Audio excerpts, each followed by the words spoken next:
इसकी तुम जरूरत तुमको पड़ेगी।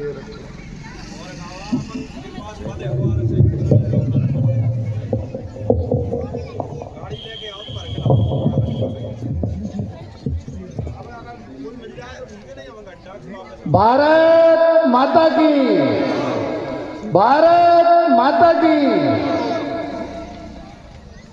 अभी तो इतने लोग बैठे हैं, इनसे ज्यादा तेज आवाज तो मेरी खुद की आ रही है। आप लोग जगो, है ना। भारत माता की, भारत माता की, भारत माता की। अभी भी आवाज आ नहीं रही है।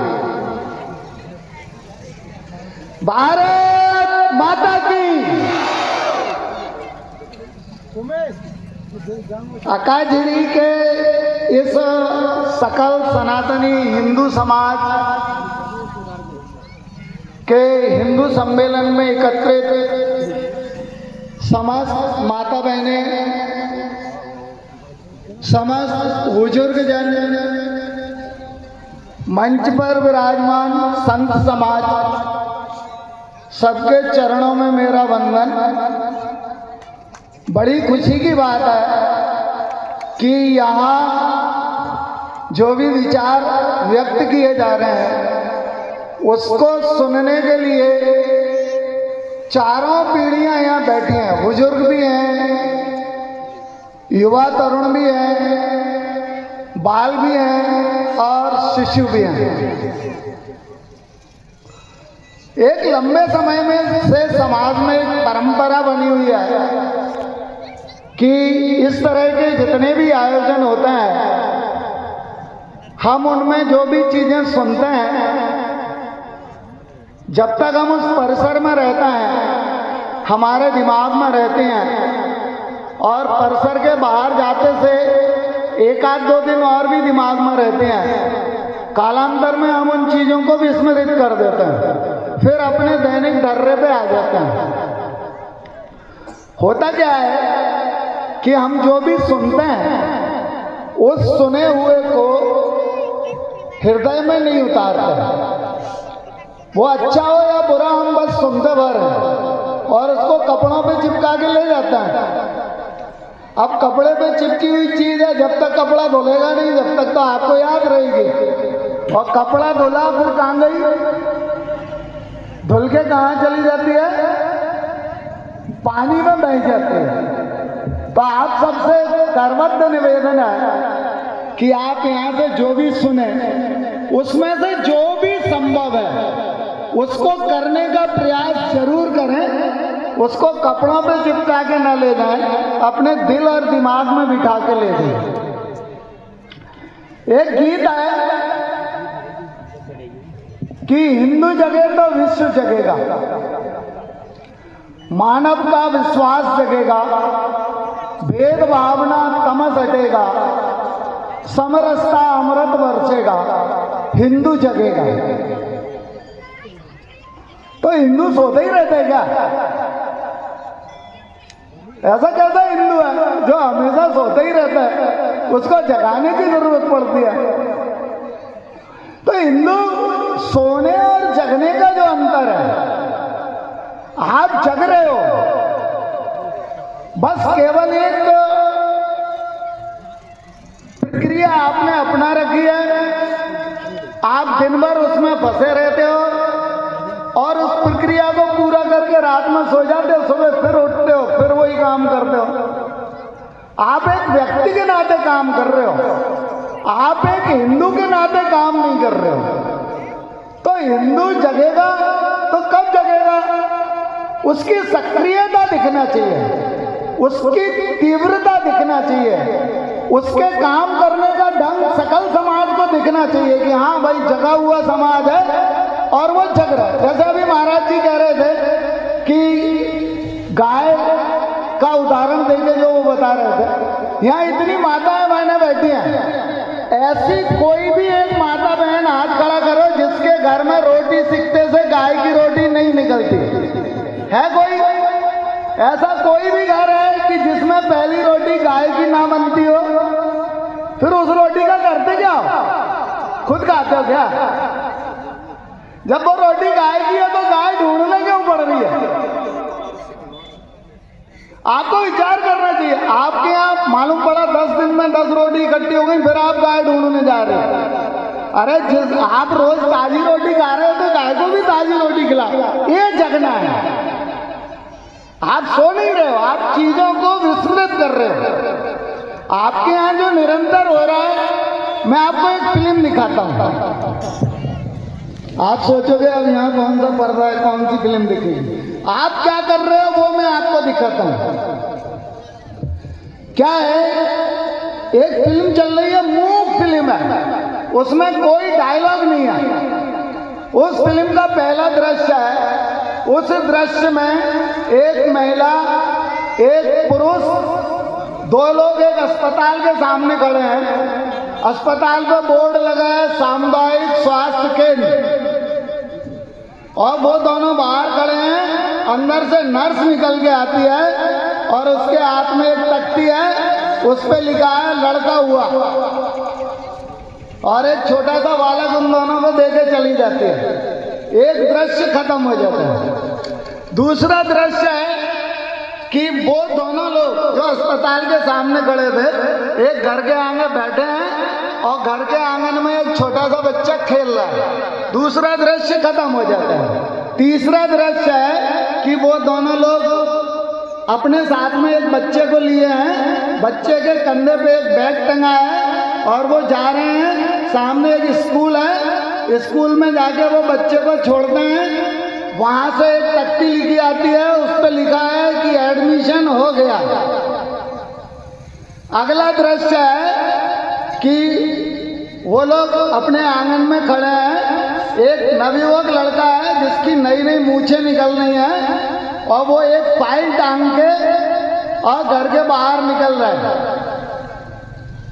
दूसरा दृश्य है कि वो दोनों लोग खड़े हैं। एक डाकिया एक चिट्ठी लेके आता है, लड़का उस चिट्ठी को खोल के पढ़ता है, ऊपर लिखा आता है नौकरी मिल गई। अगला दृश्य है कि शादी हो रही है, जिस लड़के को नौकरी मिली थी एक दुल्हन आ रही है और ढोल धमाके बज रहे हैं। दृश्य खत्म। अगला दृश्य है कि जिसकी शादी हुई थी और जो बहू आई थी, वो दोनों लोग अस्पताल के सामने खड़े हैं। नर्स निकल के आती है और तख्ती पे लिखा होता है लड़का हुआ। फिल्म खत्म हो जाती है।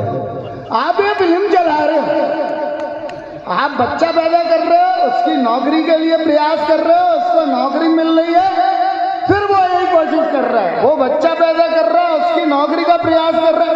अरे भाई, ये सब तो जीवन की जिम्मेदारियां हैं। आप अपने जीवन के कर्तव्यों का निर्वहन कर रहे हो।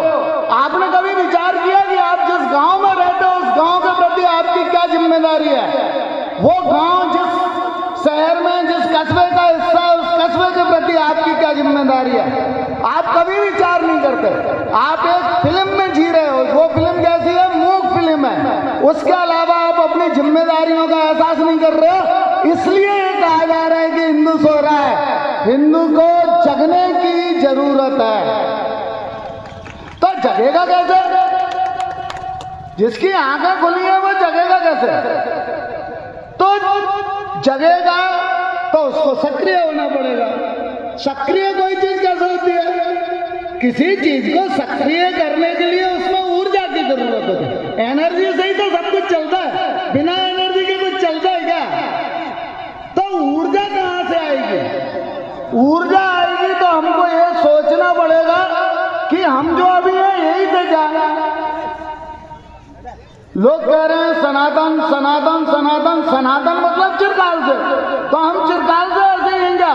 ऐसे ही सो रहे हैं, जग रहे हैं, बच्चे पैदा कर रहे हैं, गिनती बढ़ा रहे हैं और कुछ कर रहे हैं क्या? नहीं है, ऐसा नहीं है। आपने पता लगाने की कोशिश नहीं की कि आप क्या हो। मैं आपको बताता हूं कि आप क्या हो। अभी कलयुग चल रहा है। कलयुग की आयु है 4,32,000। 4,32,000 में से आपको पता है कितने साल निकल गए और कितने बचे? नहीं पता। 5,127 साल कलयुग को चलते चलते, क्योंकि 5127 साल पहले जब द्वापर युग था, द्वापर युग में युधिष्ठिर का राज्याभिषेक हुआ था 5127 साल पहले। आप उस गिनती को भूल गए, इसलिए कहा जा रहा है कि आप सो रहे हो। आप कौन सी गिनती याद कर रहे हो जो अंग्रेजों ने आपको सिखा दी। 1 जनवरी को पहला साल आता है, आप मान रहे हो। अरे भैया 1 जनवरी को नहीं आता, चैत्र शुक्ल प्रतिपदा के दिन नया साल आता है। आप में से किसी को नहीं पता होगा 1 जनवरी जब पहली बार 001 गिना गया, वो कौन सा दिन था? उस दिन ईसा मसीह का खतना हुआ था। किसी के खतने की खुशी मना रहे हो, उस व्यक्ति के खतने की खुशी आप मना रहे हो जिसने सदियों तक, अकेले भारतवर्ष पर नहीं, एक समय ऐसा था कि लोग ये कहते थे कि अंग्रेजों के शासन काल में सूर्य का अस्त नहीं होता, उस व्यक्ति के लिए खुशी मना रहे हो। वाह वाह, इसीलिए कहते हैं कि आप सो रहे हो। आपको जगने की जरूरत है। अरे भाई, हमारे विक्रमादित्य जो शासक थे, उन्होंने एक विक्रम संवत और चलाया, वो भी अंग्रेजों के संवत्सर 1353 साल आगे चलते हैं। आप उसको भी भूल गए। ठीक है, प्रचलन में नहीं आती चीजें तो भूल भी जाना चाहिए, लेकिन हम सनातनी है ये तो याद रखना पड़ेगा ना। 4,32,000 साल का दुगना करो, इतनी आयु थी द्वापर युग की, उसमें 4,32,000 और जोड़ा, यानी 9,96,000 इतनी आयु थी हमारे त्रेता युग की, और उसमें 4,32,000 और जोड़ो तो 17,28,000 आयु, ये आयु थी सतयुग की। पहले इतने वर्ष का सतयुग बीता, फिर त्रेता बीता, फिर द्वापर बीता, फिर कलयुग चल रहा। हम इतने सनातनी हैं, चिरकाल से हमें लोग कहते हैं, अरे कह रहे हो चिरकाल से हमें, अगर हम चिरकाल से हैं तो फिर विज्ञान तो कहता है कि पहले कुछ भी नहीं था। हमने तब भी ये बताया कि हम ही हैं, हमने ये सिद्ध किया। विज्ञान कहता है सबसे पहले 1 कोष के जीव पैदा हुए, हमारे ईश्वर का पहला अवतार मत्स्य अवतार था, हम तब से हैं। उसके बाद उभयचर आए तो दूसरा अवतार था कच्छप अवतार, हम तब भी थे। हमने अपने धर्मों में लिखा कि हाँ हम तब थे। उसके बाद कूर्म अवतार आया, कूर्म अवतार के समय भी हम थे। उसके बाद नरसिंह अवतार आया, आधा पुरुष आधा से, तब भी हम ही थे, हम तब से हैं। उसके बाद का अवतार, नरसिंह अवतार के बाद वामन अवतार हुआ, राम अवतार हुआ, कृष्ण अवतार हुआ, बुद्ध अवतार हुआ, महावीर जी का अवतार हुआ, और अब कलयुग चल रहा है। हम तब से हैं, जब से ये सदी, इस सृष्टि की रचना हुई, हम तब से हैं। इसलिए मैं कहता हूं कि आप सो रहे हो, आपको जगने की आवश्यकता है। जगेंगे तो क्या करेंगे?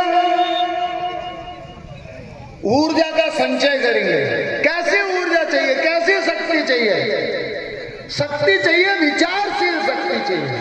शक्ति ये नहीं चाहिए कि हम ताकतवर हो गए, डरे पेलने बढ़िया और अच्छे ताकत हो गए तो पड़ोसी को भी पीट रहे हैं, बाहर कोई खड़ा है उसको भी पीट रहे हैं। ये शक्ति नहीं है। शक्ति कैसी चाहिए? तो मैं महाभारत का एक प्रसंग आपको सुनाता हूं। श्रुति कीर्ति, अर्जुन और कृष्ण, ये तीनों लोग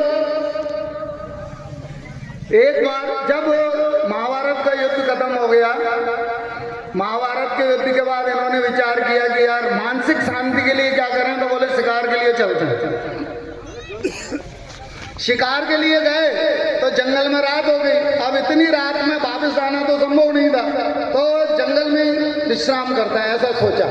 जंगल में जब विश्राम कर रहे थे तो ऐसा तय किया कि जंगल में दानवों का उस समय काफी उत्पात रहता था। आप बहुत गौर से सुनिए, दानवों के उत्पात की बात हो रही है। वो जंगल में भी दानवों का उत्पात है, आपके गांव के आसपास भी दानवों का उत्पात हो सकता है। इसीलिए मैं मोहन की बात सुना रहा हूँ। मोहम्मदपुर से चल के मोहनपुर तक आने की कथा आपको सुना रहा हूँ। बहुत गौर से सुना, शब्दों को समझो और शब्दों के मर्म को पहचानो। तो बोले कि ऐसा करते हैं कि एक जन पहरा देगा, 2 जन सोएंगे। तो श्रुति कीर्ति से बोले कि पहले तुम पहरा दो। श्रुति कीर्ति कौन था?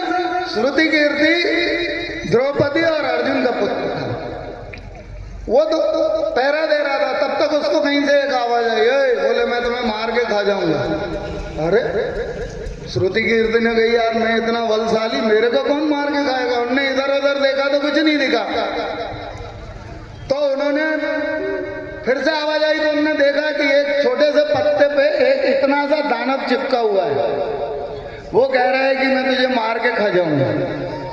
तो उनने कहा यार तू अंगूठे भर का तो कुल है, सामने आ, मैं देखता हूँ क्या करेगा। मैंने इतने बलशाली योद्धाओं को मारा, ऐसा किया ऐसा किया। तो वो सामने आ गया।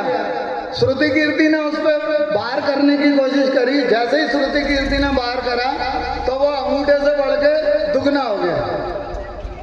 दोबारा से फिर श्रुति कीर्ति ने वार करा तो वो लड़ते लड़ते लड़ते लड़ते उनके पैर का समय बीतने को आ गया। युद्ध करते करते तब तक वो उनके घुटने के बराबर का बच्चा हो गया। वो मरे भी नहीं और वे लड़ते रहे। तब तक वो इधर उधर हुआ तो उन्होंने अर्जुन को जगाया कि भैया मेरा पहरा तो खत्म हो गया पिताजी, अब आपका नंबर है, अब आप पहरा दो। तो अर्जुन खड़े हो गए। अर्जुन से उसने बताया कि भाई यहाँ एक दानव है, अब वो पहले बहुत छोटा था, अब लगभग घुटने के बराबर हो गया। उससे अर्जुन ने लड़ना शुरू किया। वो आया तो बोला वह अर्जुन मैं तुझे मार के खा जाऊंगा। तो अर्जुन बोला यार मैं महाभारत का सर्वश्रेष्ठ धनुष और तू मुझे मार के क्या खाएगा। अरे बोले तूने अपने सारे रिश्तेदारों का छल से वध किया। एक ब्रह्मला की पीठ के पीछे छिप के तूने अपने गुरु को मार दिया। ठीक, एक महारथी कांड का पहिया जमीन में फंस गया तो तूने उसको मार दिया। नियमों का उल्लंघन करके तूने योद्धाओं को मारा, मेरे से लड़। तो अर्जुन को क्रोध आ गया। अर्जुन ने उस पर बार पे वार किए। वो बड़ा होता गया। जब तक अर्जुन के पहरे का समय खत्म हुआ वो अर्जुन से 4 गुना बड़ा हो गया, इतना ऊंचा। अर्जुन उसको मारने की कोशिश करे, वो मरे नहीं। तब तक वो थोड़ा बहुत इधर उधर हुआ तो अर्जुन ने भगवान कृष्ण को जाया, बोले भैया तुम्हारे पहरे का टाइम हो गया, हमारा टाइम तो खत्म हो गया, लेकिन यहाँ एक दानव है वो बहुत बड़ा हो गया है और वो मर भी नहीं रहे। कृष्ण भगवान ने बोला कि चलो मैं देखता हूँ। कृष्ण भगवान ने पहरा देना शुरू किया तो वो दानव आ गया। बोले आओ। बोले मैं तुम्हें भी मारूंगा, इन दोनों को भी मार के खाऊंगा। तो कृष्ण बोले क्यों मारोगे। बोले तुमने कुछ करा ही नहीं, इतनी सारी पब्लिक मरवा दी युद्ध में, तुम्हारा कोई भी योगदान नहीं है। तो कृष्ण ने कहा कि नहीं होगा, ठीक है जो भी है अच्छा है, तुझे 2 दिखे तो कर। तो उसको क्रोध आया, दानव को क्रोध आया। उसने कृष्ण पे वार किया।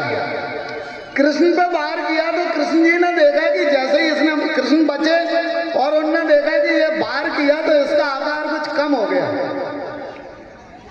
तो उन्होंने कहा ठीक है। अब वो कृष्ण उसको पिंच करें, बार बार खोजे उसको, बुंदेलखंडी भाषा में कहते ना कि उसको खोजे, वो कृष्ण पे हमला करे, कृष्ण बचे और वो छोटा होता जाए। सुबह जब जगे तो उन्होंने कहा कि भगवान आपको वो नहीं दिखा, दानव नहीं दिखा। बोले दिखा था। बोले उससे युद्ध करा आपने। बोले हाँ युद्ध करा ना। बोले कहाँ गया, मरा तो दिख नहीं रहा। बोले ये बंधा है। उनने अपने पल्लू में दिखाया, वो अंगूठे भर का हो गया और उनने उसको बांध के रख लिया। तो ऐसी सामर्थ्य चाहिए, बुद्धि वाली सामर्थ्य चाहिए, ताकत दूसरों को परेशान करने के लिए नहीं चाहिए। मेरे भारत का कोई भी आक्रांता इतिहास नहीं और किसी की मुट्ठी भर भी मेरे पास आकाश नहीं। हमने किसी दुनिया में किसी को प्रताड़ित नहीं किया। हमने केवल अपनी शक्ति को संभाल के रखते की जगह हम उसको भूलते गए। हम तो वो लोग हैं जिन्होंने किसी भी व्यक्ति ने हिंदू समाज में हिंदू समाज की आलोचना करने वाले किसी भी व्यक्ति को कभी भी गलत नहीं माना गया। किसी ने कहा कि चार्वाक ने कहा कि यावत जीवन सुखम देवे रणम कृत्वा घृतम देवे। चार्वाक ने कहा कि भाई जब तक जीना है सुख से जियो, भले ही कर्जा करना पड़े लेकिन सुख से जियो। तो हमने ये भी कहा कि भाई ये भी एक दर्शन है, हो सकता है आप ऐसा करना चाहते हो करो। मलुकदास जी ने कहा कि अजगर करे ना चाकरी, पंछी करे ना काम, दास मलुका कह गए सबके दाता राम। तो हमने ये भी कह दिया हाँ ऐसा भी सही है। हमने उनकी आलोचना नहीं करी, ये नहीं कहा कि ये गलत है, ये भी ठीक है, ऐसा भी हो सकता है। इसी को करते करते गड़बड़ें क्या हुई उनको समझना पड़ेगा। आज की तारीख के दिन 1000 वर्ष पूर्व मोहम्मद गौरी नाम के एक आताताई दुराचारी ने सोमनाथ के मंदिर पे हमला किया। पहली बार उसने हमला किया, हम अपनी संस्कृति पे कायम रहे और पृथ्वीराज चौहान ने उसको माफ कर दिया। उसने 17 बार हमले किए, हमने 17 बार उसको माफ कर दिया क्योंकि हम सनातनी थे, अपनी संस्कृति पे कायम थे।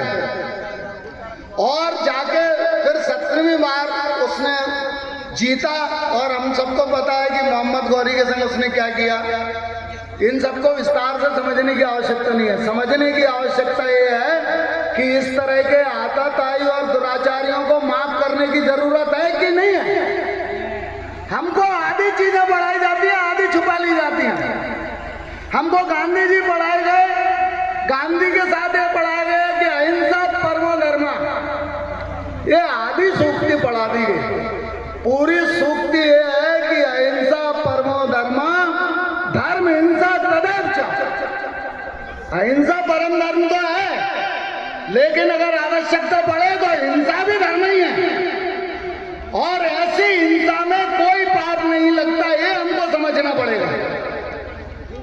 हम किसी का कोई नुकसान नहीं करेंगे, लेकिन हम पे कोई हमला करेगा तो उसको सहेंगे भी नहीं। इसके लिए आवश्यकता क्या है? इसके लिए संगठन की आवश्यकता है।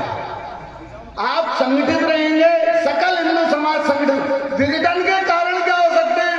विघटन के कारणों में अगर हम जाते हैं तो बहुत छोटी छोटी चीजें ध्यान में आती हैं। जैसे कि कलिंग का युद्ध हुआ, सम्राट अशोक ने बहुत बड़ी संख्या में, बहुत उस समय का सबसे बड़ा युद्ध लड़ा और विजय प्राप्त की। लेकिन जब लोग बहुत ज्यादा मारे गए तो सम्राट अशोक को गिलानी हुई। भगवान बुद्ध ने शांति का संदेश दिया, सम्राट अशोक बुद्ध की शरण में आ गए। और कालांतर में क्या हुआ? लेकिन बुद्ध शांति का प्रतीक थे कि आपको हिंसा से दूर रहना है। कालांतर में लोगों ने उसको धर्म बना दिया। ये नुकसानदायक होता है। सकल हिंदू समाज अगर संगठित नहीं रहेगा तो कल के दिन आपके पड़ोस में रहने वाला व्यक्ति आपके संग क्या करेगा, इसको जानने के लिए आपको पूरी दुनिया में क्या चल रहा है देखना पड़ेगा।